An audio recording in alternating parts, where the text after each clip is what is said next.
Well, hi there. My name is Ward Jene Stroud. Today we're going to do a watercolor painting brusho tutorial. We're going to paint the unicorn of the sea, a narwhal. I'm also going to take you around and show you some of the sights and the sounds of my world. I'm a real working, traveling artist on a great adventure. I'm glad you're here. Let's get into it.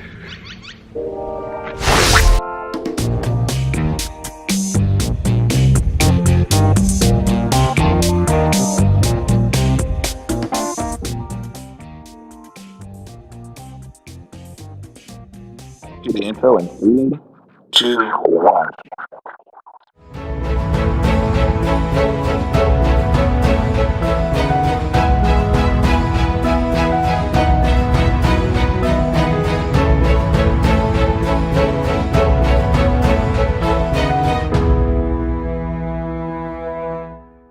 Welcome to the narwhal painting.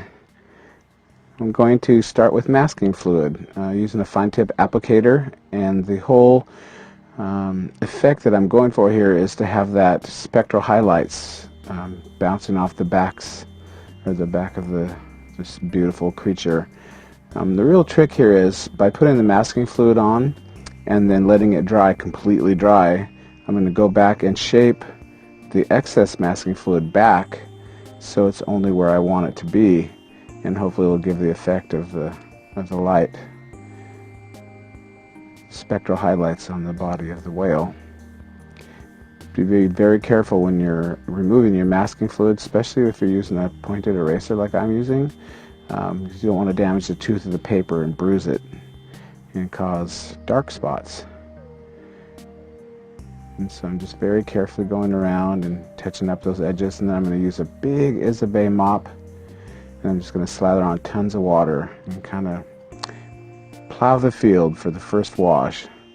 And being careful not to get any water on the top side of the whale where I want the highlights to stay, but underneath I'm being sure to overlap the foreground object, the whale, so it doesn't look like it's cut out. I want some of the wash to bleed onto it. It'll look like reflected light, and it just gives beautiful symmetry to the painting. So cobalt, some ultramarine blue, some cerulean, some turquoise, some Andrews turquoise, all those lovely aqua colors, and just judiciously putting it in. And you know, the whole effect here is water, and so anything we can do to make that believable and actually just have fun. Watercolor is so organic. It really is just a treat to put it on and let it do its thing. Just watch it work, and it's pretty awesome. Now the trick here is going to be getting some textures, and I love this turquoise, but I'm also reminding myself this is one of my inside out, what I call backwards paintings. We're going to be putting brusho on this, and normally I do that first, but this painting we're going to do the wash, do the shadows, the values, and the contours, and then add the brusho. It's a really cool effect. Now here I'm trying to lift off some of the color to give kind of like a sunlight coming through the ocean effect. And I'm going to take a tissue and just take some of that off of the upper corner there. And then I'm going to take a big flat brush and kind of smooth everything out, and it's going to settle the pigments into the paper. And then I'm going to take just big drops of water and just flick it onto the paper and get that really bubbly underwater liquid effect. Luscious. And now adding some nice little accents. But again, reminding myself, I don't want to paint the whole painting just yet. There's a lot of brusho to still go on this, and this is just all really supporting values and colors. Putting some little shadows in there will give some dimension, and I want the bottom of the whale to turn a corner. So I'm going to start adding some shadows. And of course blending. And I blend with a fairly dry, damp brush. I know that does sound kind of silly, but you have to be really careful with the amount of water that you're using, and knowing just how damp to have your brush when you're blending. That's a pretty important part of all this. Now I really want to reinforce this, so I'm going in and dropping in some darks. And reminding myself also that You know, in watercolor, if it's just right when you're painting it, it'll be weak when it dries. So having it a little overdone is usually a good sign. Reinforcing again on the tail and making sure that the underside has some nice shadows. This is so much fun. I hope you get a chance to try this. And if you have any questions, I'm very accessible. You can get a hold of me at artofward.com. I love to get emails from people. I try to answer them all. And also, yeah, please subscribe and like this channel. Helping me make some more videos.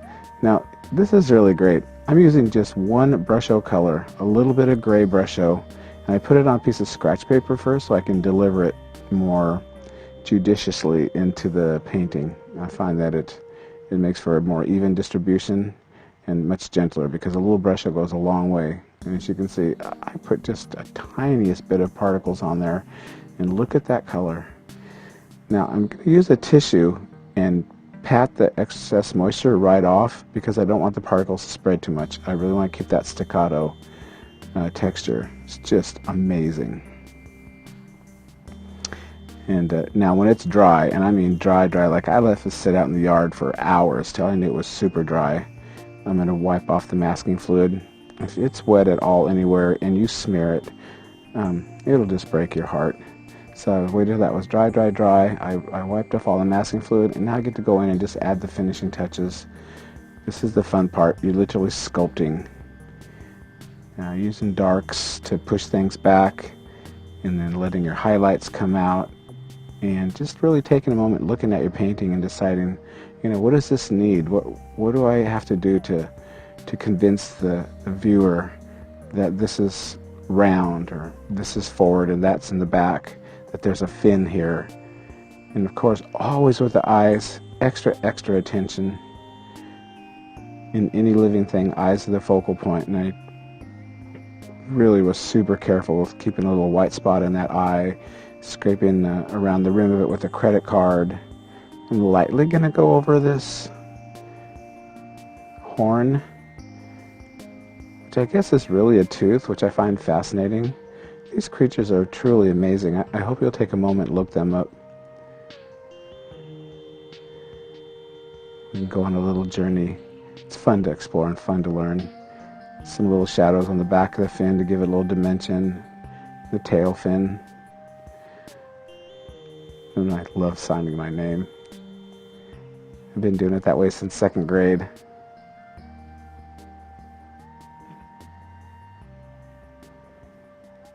And there's a mouth there, trying to reinforce that with a little warm. And there you have it.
that's number 12. I hope you had a good time.